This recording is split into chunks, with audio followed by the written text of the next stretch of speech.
15-16 messages आ गए जो देख के मैं हैरान हो गई। ਉਹਦੇ ਅੰਦਰ ਵਲਗਰ ਮੈਸੇजेस ਸਨ, ਉਹਦੇ ਅੰਦਰ ਮਿਸਬਿਹੇਵਿੰਗ ਸੀ, ਹਰਾਸਮੈਂਟ ਸੀ, ਬਲੈਕਮੇਲਿੰਗ ਸੀ। ਉਹ ਬੰਦਾ ਫਿਰ ਮੈਨੂੰ ਕਾਲ ਕਰਦਾ ਹੈ, मैं वो कॉल रिजेक्ट कर दिया। फिर एक धमकी बड़ा मैसेज सामने आंदा है कि ना मुझे ब्लॉक करने की कोशिश करना, और मैं ना पाकिस्तान से हूँ ना यहाँ से हूँ, मैंने किसी का नंबर हैक किया हुआ। और वो डर दी वो ब्लॉक कर देंदी, लेकिन मैनू पता सी इनू मैं जिद्दां ही ब्लॉक करांगी ये कोई ना कोई हरकत दूजी करेगा। सब तो वड्डी गल इत्थे कहना चाहांगी, एक फीमेल क्यों नहीं अगे आंदी? शायद करैक्टर ते उहदे दामन ते निशान लग जाएगा, उहदे दामन ते एक इहो जिहा निशान लग जाएगा जो ताउम्र नहीं मिटाया जाएगा। शराब ना वंडी जाए, बजर कुरैत ना होए, पैसा ना वंडिया जाए, सिर्फ गुरमत दी गल होए। लेकिन अगर गुरमत दी गल करन वाजों ये चीज़ां दा सामना करना पै रहा तो मैं डरांगी नहीं। और मैं ये भी दसिया सी जो कहते हैं कि इट्स अ पॉलिटिकल स्टंट, तो मैं खुला सदा गुफ्तगू दे राही भी देनी हाँ, मेरे कोल तुसी आओ, मेरे को एविडेंस है, मेरे को मैसेज भद्दे मैसेज मौजूद है, ब्लैकमेलिंग दे मैसेज मौजूद है, और मेरे को नंबर मौजूद है। वो नंबर तुसी लो और तुसी गुरु दे सिख, गुरु दे प्यारे बन के वो बंदा जिथे भी है उन्होंने जरूर कट के लिया। ਹੁਣ ਦਿੱਲੀ ਨੂੰ ਚੋਣਾਂ ਦੇ ਆਸ-ਪਾਸ ਘੇਰਿਆ ਜਾਂਦਾ ਹੈ ਔਰ ਨਸ਼ਿਆਂ ਦੇ ਸਾਗਰ 'ਚ ਸਮੁੰਦਰ 'ਚ ਵਾੜ ਕੇ ਕਿਹਦੇ ਇਲੈਕਸ਼ਨ ਹੋ ਰਹੇ ਨੇ? ਗੁਰਦੁਆਰੇ ਦੇ। ਤੇ ਮੈਨੂੰ ਲੋਕਾਂ ਨੇ ਬੋਲਿਆ ਕਿ ਇਸ ਵਾਰਡ ਦੀ ਲਾਸਟ ਕੀਮਤ ਪਤਾ ਕਿੰਨੇ ਪੈਸੇ ਖਰਚ ਹੋਏ ਸਨ, ਤੇ ਮੈਨੂੰ ਨਹੀਂ ਪਤਾ ਸੀ। ਤੇ ਹੈਰਾਨੀ ਹੋਈ ਮੈਨੂੰ ਜਾਣ ਕੇ ਕਿ 30 ਤੋਂ 40 ਲੱਖ ਰੁਪਇਆ ਖਰਚ ਕੀਤਾ ਗਿਆ। ਸਾਧ ਸੰਗਤ ਜੀ, ਵਾਹਿਗੁਰੂ ਜੀ ਕਾ ਖਾਲਸਾ, ਵਾਹਿਗੁਰੂ ਜੀ ਕੀ ਫਤਿਹ। ਦਿੱਲੀ ਗੁਰਦੁਆਰਾ ਕਮੇਟੀ ਦੀਆਂ ਚੋਣਾਂ ਜੋ ਕਿ ਅਪ੍ਰੈਲ 2021 ਵਿੱਚ ਹੋਣ ਜਾ ਰਹੀਆਂ ਨੇ, ਨਜ਼ਦੀਕ, ਬਹੁਤ ਜ਼ਿਆਦਾ ਨਜ਼ਦੀਕ ਨੇ, ਤੇ ਚੋਣਾਂ ਦਾ ਜ਼ੋਰ ਸ਼ੋਰ ਜਿਹੜਾ ਉਹ ਵੀ ਪ੍ਰਚਾਰ ਜਿਹੜਾ ਬੜਾ ਜ਼ੋਰਾਂ ਸ਼ੋਰਾਂ ਨਾਲ ਚੱਲ ਰਿਹਾ। ਪਰ ਅਸੀਂ ਬਹੁਤ ਹੀ ਹੋਛੇ ਤਰੀਕੇ ਨਾਲ ਵੀ ਪ੍ਰਚਾਰ ਕਰ ਰਹੇ ਹਾਂ। ਇੱਕ ਕੱਲ ਸਾਨੂੰ ਇੱਕ ਵੀਡੀਓ ਦੇਖਣ ਨੂੰ ਮਿਲੀ ਜਿੱਥੇ ਅਵਨੀਤ ਕੌਰ ਭਾਟੀਆ ਜੀ ਨਾਲ ਕੁਝ ਇਨਸੀਡੈਂਟਸ ਜਿਹੜਾ ਉਹ ਹੋਇਆ। ਸਾਡੇ ਨਾਲ ਵਾਰਡ ਨੰਬਰ 15 ਤੋਂ ਅਵਨੀਤ ਕੌਰ ਭਾਟੀਆ ਜੀ ਮੌਜੂਦ ਨੇ। ਆਓ ਫਤਿਹ ਦੀ ਸਾਂਝ ਕਰੀਏ। ਮੈਮ ਵਾਹਿਗੁਰੂ ਜੀ ਕਾ ਖਾਲਸਾ, ਵਾਹਿਗੁਰੂ ਜੀ ਕਾ ਖਾਲਸਾ, ਵਾਹਿਗੁਰੂ ਜੀ ਕੀ ਫਤਿਹ ਜੀ। ਸਭ ਤੋਂ ਪਹਿਲਾਂ ਬੇਨਤੀ ਕਰਾਂਗਾ ਆਪ ਜੀ ਦੱਸੋ ਕਿ ਕੀ ਕੱਲ ਜਿਸ ਤਰ੍ਹਾਂ ਦਾ ਉਹ ਸਭ ਕੁਝ ਅਸੀਂ ਵੀਡੀਓ ਦੇਖੀ, ਸਾਰਿਆਂ ਨੇ ਦੇਖੀ ਹੈ ਜਿਹੜੀ ਵਾਇਰਲ ਹੋਈ ਹੈ, ਕੀ ਹੋਇਆ ਤੇ ਕਿਸ ਤਰ੍ਹਾਂ ਆਪ ਜੀ ਨੇ ਉਹਨੂੰ ਦੇਖਿਆ? ਜਿਵੇਂ ਕਿ ਸਭ ਨੂੰ ਪਤਾ ਹੈ ਕਿ ਮੈਂ ਜਰਨਲਿਸਟ ਹਾਂ ਬਾय ਪ੍ਰੋਫੈਸ਼ਨ, ਔਰ ਕੱਲ ਬੰਗਾਲ ਦੇ ਇਲੈਕਸ਼ਨ ਸਨ ਸ਼ਨੀਵਾਰ ਨੂੰ, ਤੇ ਮੇਰੀ ਡਿਊਟੀ ਲੱਗੀ ਹੋਈ ਸੀ। मैं रोज़मर्रा की तरह ऑफिस जा रही सी, और हर कोई इंसान मॉर्निंग छुटते अपना काम काज करने तो बाद मोबाइल डाटा ओपन करता है। मैं अपना मोबाइल डाटा ओपन किया, मैं हुणे करोल बाग तक ही पहुंची सी। मेरा ऑफिस मंडी हाउस है जी, दूरदर्शन भवन, तो करोल बाग तक ही पहुंची सी कि लगातार मैनू एक नंबर तो message back to back messages मैनू फ्रीकुएंटली, मतलब इन फ्रैक्शन ऑफ सेकेंड्स मैनू 15-16 मैसेजेस आ गए जो देख के मैं हैरान हो गई। ਉਹਦੇ ਅੰਦਰ ਵਲਗਰ ਮੈਸੇजेस ਸਨ, ਉਹਦੇ ਅੰਦਰ ਮਿਸਬਿਹੇਵਿੰਗ ਸੀ, ਹਰਾਸਮੈਂਟ ਸੀ, ਬਲੈਕਮੇਲਿੰਗ ਸੀ, ਔਰ ਮੋਫਡ ਫੋਟੋਗ੍ਰਾਫਸ, ਜਿਸ ਤਰੀਕੇ ਨਾਲ ਕਿਹਾ ਜਾਏ ਫੋਟੋਸ਼ਾਪ ਕਰਕੇ ਮੇਰੀ ਫੋਟੋ ਨੂੰ ਗਲਤ ਬੋਡੀ ਤੇ ਲਗਾਇਆ ਗਿਆ ਸੀ।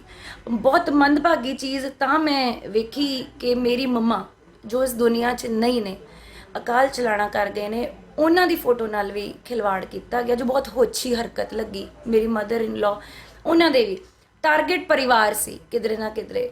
ਫਿਰ ਉਸ ਕਾਲ ਥੋੜਾ ਜਿਹਾ ਮੈਂ ਰੁਕੀ, ਜਦ ਗ੍ਰੀਨ ਲਾਈਟ ਹੋਈ ਮੈਂ ਉੱਥੋਂ ਹੀ ਯੂ ਟਰਨ ਲੈ ਲਿਆ, ਔਰ ਉਹ ਬੰਦਾ ਫਿਰ ਮੈਨੂੰ ਕਾਲ ਕਰਦਾ है, मैं वो कॉल रिजेक्ट कर दिया। फिर एक धमकी बड़ा मैसेज सामने आंदा है कि ना मुझे ब्लॉक करने की कोशिश करना, और मैं ना पाकिस्तान से हूँ ना यहाँ से हूँ, मैंने किसी का नंबर हैक किया हुआ। बाकायदा हिंदी च पूरा टेक्स्ट आंदा है, व्हाट्सअप मैसेज आंदा है।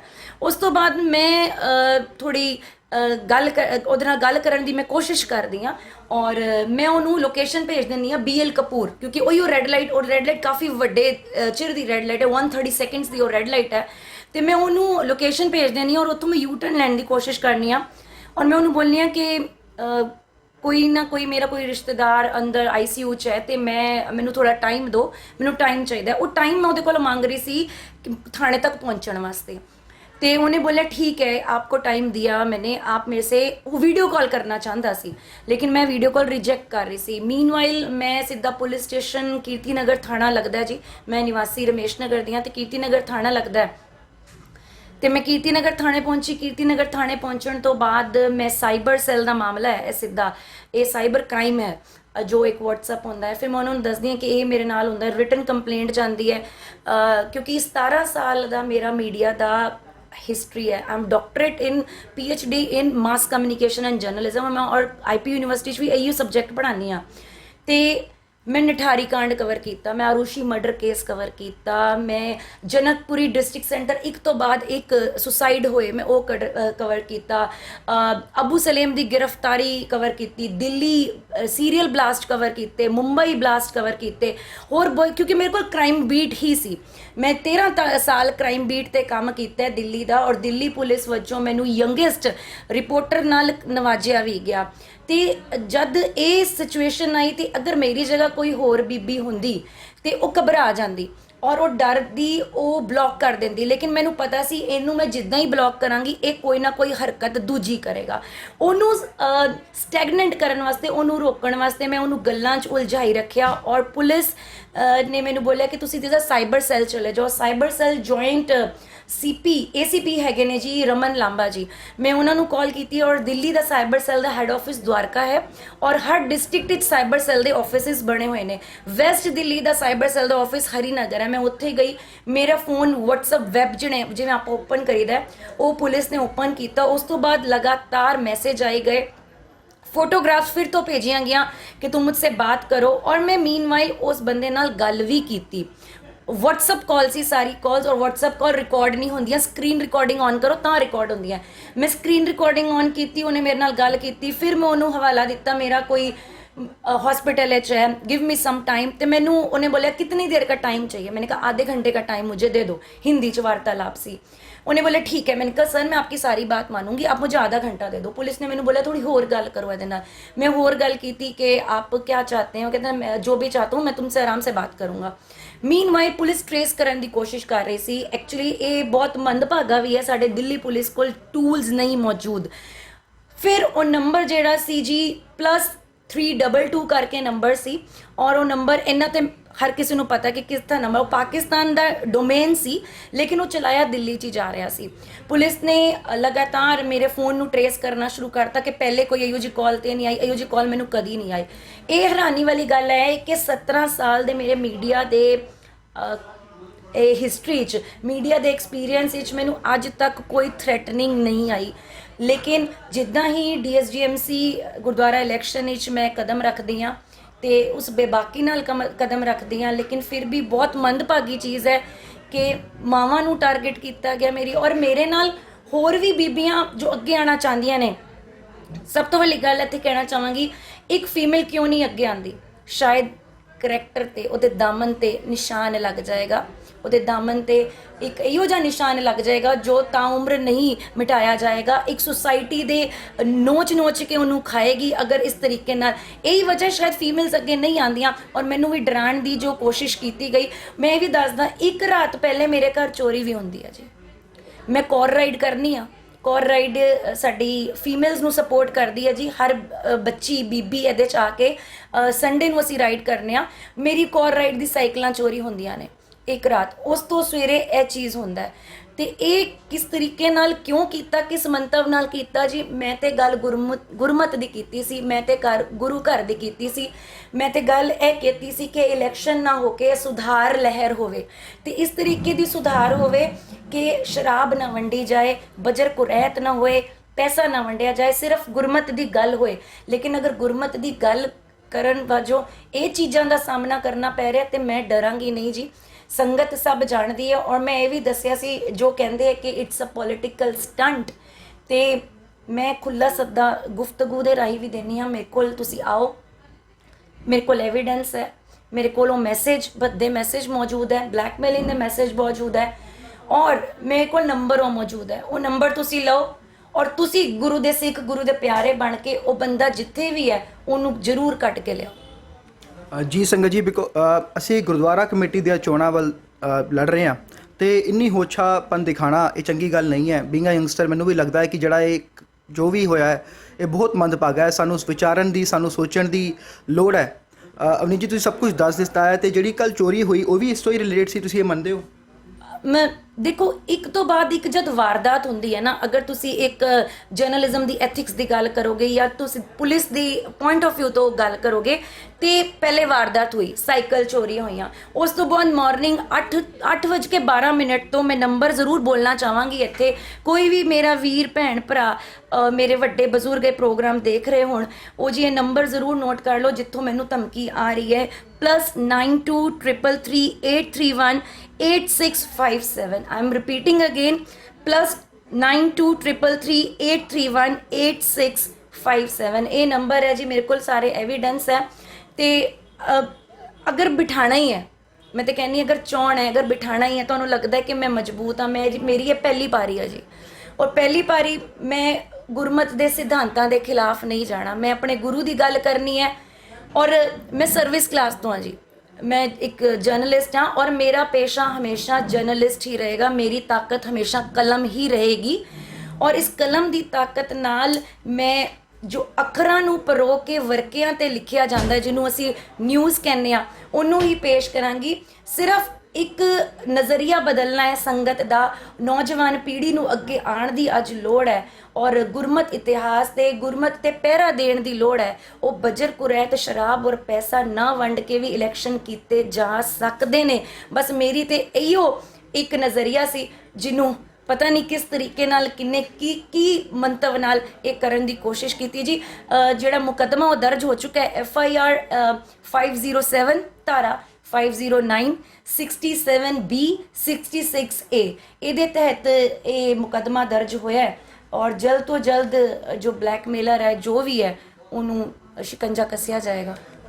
ਤੇ ਅਵਨੀਤ ਜੀ, ਜਿਸ ਤਰ੍ਹਾਂ ਤੁਸੀਂ ਦੱਸਿਆ ਕਿ ਇਹ ਤੁਹਾਡੀ ਪਹਿਲੀ ਪਾਰੀ ਹੈ, ਤੇ ਕਿਤੇ ਨਾ ਕਿਤੇ ਤੁਹਾਨੂੰ ਲੱਗਦਾ ਕਿ ਗੁਰਮਤ ਸਿਧਾਂਤ ਤੇ ਚੱਲਣਾ ਹੀ, ਕਿਉਂਕਿ ਕਿਤੇ ਨਾ ਕਿਤੇ ਜੇ ਤੁਸੀਂ ਇਹਨੂੰ ਓਪੋਜੀਸ਼ਨ ਨਾਲ ਜੋੜਦੇ ਹੋ ਤੇ ਜ਼ਰੂਰ ਸਮਝਿਆ ਜਾ ਰਿਹਾ ਕਿ ਤੁਸੀਂ ਇੱਕ ਮਜ਼ਬੂਤ ਕੈਂਡੀਡੇਟ ਹੋ, ਤੇ ਕਿਤੇ ਨਾ ਕਿਤੇ ਗੁਰਮਤ ਸਿਧਾਂਤ ਤੁਹਾਨੂੰ ਇੱਥੇ ਫਾਇਦਾ ਦੇ ਰਹੇ ਨੇ ਕਿ ਤੁਸੀਂ ਗੁਰਮਤ ਸਿਧਾਂਤਾਂ ਤੇ ਚੱਲ ਰਹੇ ਹੋ, ਤਾਂ ਹੀ ਤੁਹਾਡੀ ਇੰਨੀ ਮਜ਼ਬੂਤੀ ਹੈ ਕਿ ਉਹਨਾਂ ਨੂੰ ਇਹੋ ਜਿਹੇ ਕਦਮ ਚੁੱਕਣੇ ਪੈ ਰਹੇ ਜਿਹੜੇ ਕਿ ਮੈਂ ਸਮਝਦਾ ਕਿ ਮਨਜ਼ੂਰ ਨਹੀਂ ਹਨ, ਪਰ ਤਾਂ ਵੀ ਉਹ ਚੁੱਕ ਰਹੇ ਨੇ।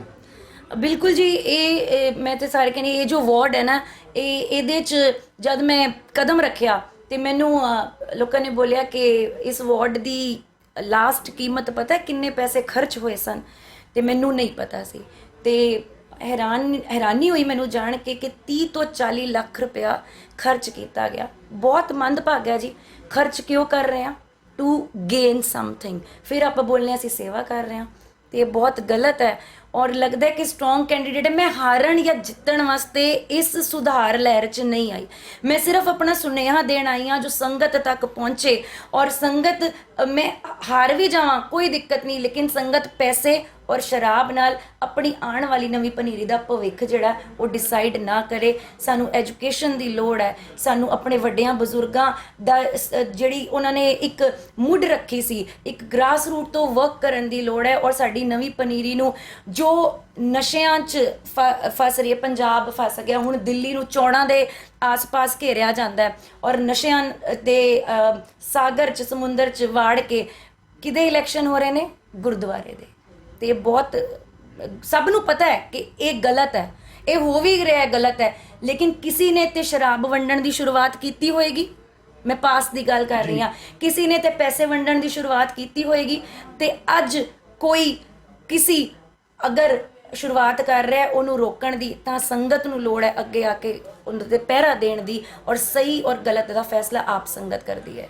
ਜ਼ਰੂਰ ਸੰਗਤ ਜੀ, ਇੱਥੇ ਇੱਕ ਗੱਲ ਇੱਕ ਵਿਚਾਰਨ ਵਾਲੀ ਹੈ ਕਿ ਇਹ ਗੁਰਮਤ ਚੋਣਾਂ ਨੇ, ਸੇਵਾ ਲਈ ਚੋਣਾਂ ਨੇ, ਤੇ ਉਹਦੇ ਵਿੱਚ 30-40 ਲੱਖ ਰੁਪਏ ਖਰਚਣਾ, ਹਰ ਕੋਈ ਇਹ ਜਾਣਦਾ ਹੈ ਕਿ ਇਹ ਸਭ ਕੁਝ ਹੋ ਰਿਹਾ ਹੈ, ਪਰ ਇਹ ਸਭ ਕੁਝ ਸੰਗਤ ਦੇ ਹੱਥ ਹੈ। ਸੰਗਤ ਕਿਸ ਤਰ੍ਹਾਂ ਇਹਨੂੰ ਰੋਕਦੀ ਹੈ, ਕਿਉਂਕਿ ਜਿਹੜਾ ਵੋਟ ਦਾ ਸਾਡੇ ਕੋਲ ਅਧਿਕਾਰ ਹੈ ਨਾ, ਕਈ ਸਾਰੇ ਲੋਕੀ ਇਹ ਕਹਿੰਦੇ ਆ ਕਿ ਜਿਹੜਾ ਅਸੀਂ ਵੋਟ ਨਹੀਂ ਪਾਣਾ। ਬਿਲਕੁਲ, ਮੈਂ ਦੱਸਦੀ ਹਾਂ ਇੱਥੇ ਵੋਟ ਨਹੀਂ ਪਾਣਾ। ਮੈਂ ਤੁਹਾਨੂੰ ਦੱਸਿਆ ਜਿਵੇਂ ਮੇਰੀ ਪਹਿਲੀ ਪਾਰੀ ਹੈ, ਮੈਨੂੰ ਨਹੀਂ ਪਤਾ ਕਿ ਮੈਂ ਖੁਦ ਵੋਟਰ ਹੈਗੀ ਸੀ ਔਰ ਹੈਗੀ ਵੀ ਹਾਂ।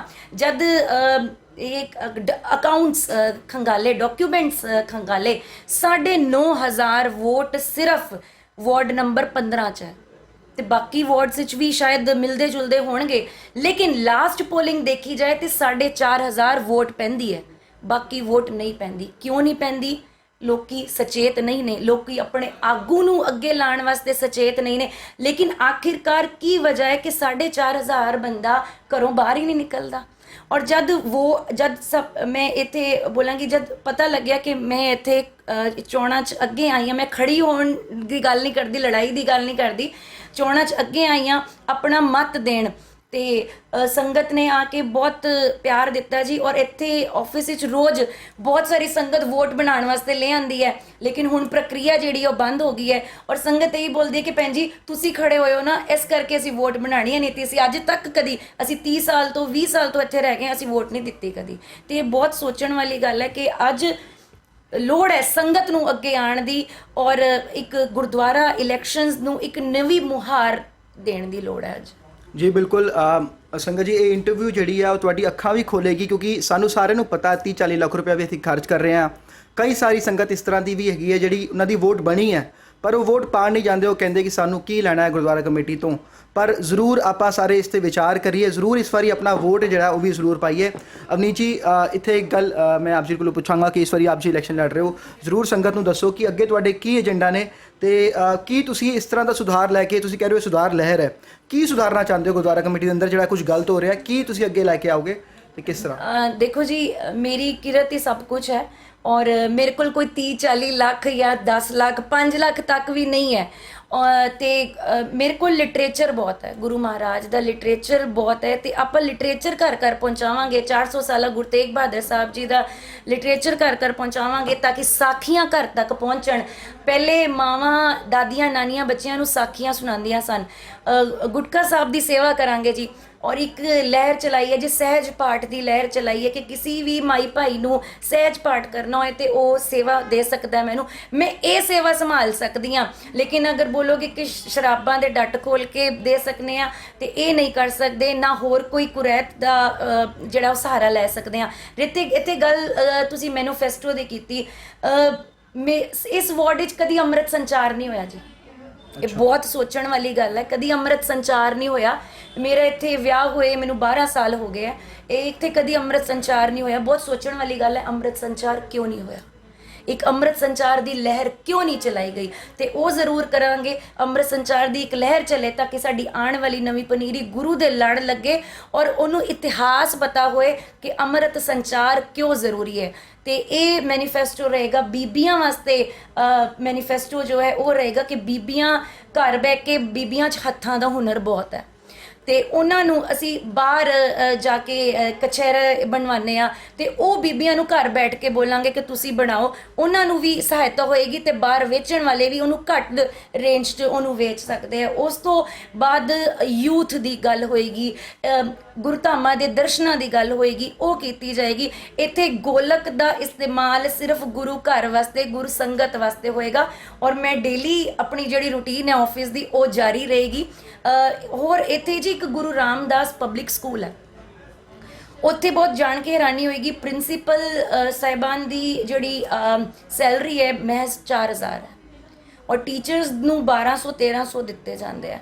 ਤੇ ਇਹ ਬਹੁਤ ਹੈਰਾਨੀ ਦੀ ਗੱਲ ਹੈ ਕਿ ਇੱਕ ਏਰੀਆ 'ਚ ਇਹੋ ਜਿਹਾ ਸਕੂਲ ਹੈ, ਫ੍ਰੀ ਪੜ੍ਹਾਈ ਔਰ ਬੁੱਕਸ, ਜਿਹੜਾ ਬੁੱਕ ਲੰਗਰ ਲੱਗੇਗਾ, ਲੇਕਿਨ ਲੰਗਰ ਲੱਗੇਗਾ ਐਜੂਕੇਸ਼ਨ ਦਾ, ਲੰਗਰ ਲੱਗੇਗਾ ਨੌਜਵਾਨ ਪੀੜ੍ਹੀ ਨੂੰ। ਅੱਜ IPS IAS ਦੀ ਸਾਨੂੰ ਲੋੜ ਹੈ, ਉਹ ਐਜੂਕੇਸ਼ਨ ਦਾ ਲੰਗਰ ਲੱਗੇਗਾ। ਇੱਕ ਨੌਜਵਾਨ ਇੱਕ ਪੀੜ੍ਹੀ ਨੂੰ ਅੱਗੇ ਆਉਣ ਦੀ ਲੋੜ ਹੈ, ਔਰ ਤੁਹਾਡੇ ਵਰਗੇ ਵੀਰ ਅਗਰ ਮਾਈਕ ਹੱਥ 'ਚ ਫੜ ਕੇ ਆਵਾਮ ਨੂੰ ਆਪਣੀ ਆਵਾਜ਼ ਬੁਲੰਦ ਕਰ ਸਕਦੇ ਆ, ਤੇ ਸੰਗਤ ਜ਼ਰੂਰ ਸਮਝਦਾਰ ਹੈ ਜੀ।